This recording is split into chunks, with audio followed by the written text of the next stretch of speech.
ça? Le sportif développe des compétences et je pense peut-être que ça sera une suite à donner à ce qui a déjà été fait avec M. Braillard et M. Caraquillo sur cette loi. C'est de faire à un moment donné reconnaître les compétences développées par le sport. C'est dedans? Oui, mais reconnues par les entreprises elles-mêmes. Et ça, des défis, vous adorez ça, alors non, c'est pas de problème. Moi, je pense qu'il y a un vrai défi là, parce que c'est les entreprises demain qui embauchent.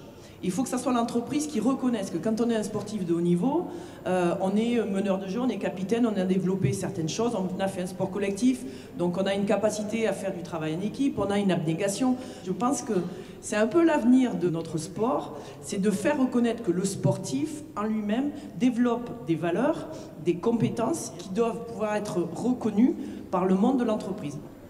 On s'occupe des sportifs de haut niveau quand ils sont devenus haut niveau.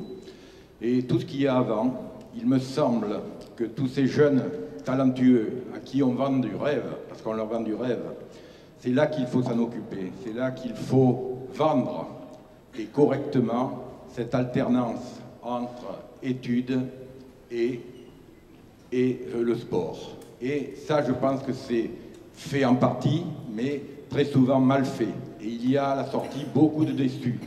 Et pas seulement ceux qui deviennent sportifs de haut niveau, mais aussi les autres, à qui on a fait croire que, ma foi, ils allaient pouvoir le devenir.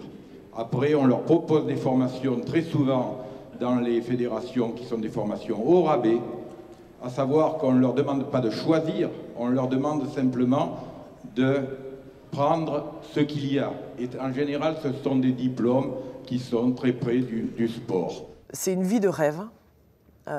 Parce que c'est une vie qui est basée sur votre passion.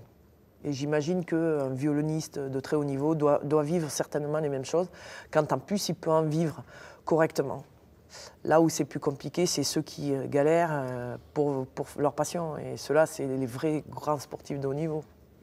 Le mec qui fait de la natation, le type qui fait du tir à l'arc, lui, il est sportif de haut niveau, mais il n'est pas professionnel. C'est vrai. Combien de fois j'ai vu les filles qui font du biathlon ou les gars qui font du biathlon, qui ont des médailles d'or depuis des années.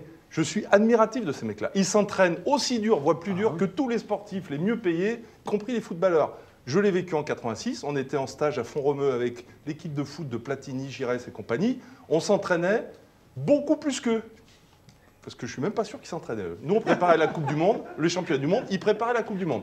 Non, mais on en est là. Simplement, en même temps, qu'est-ce que je faisais? Je révisais mes examens de pharma pour passer ma 4e année. J'étais pas à la pêche à la ligne. Non, mais je reprends des choses vraiment très simples. Donc, mon point est de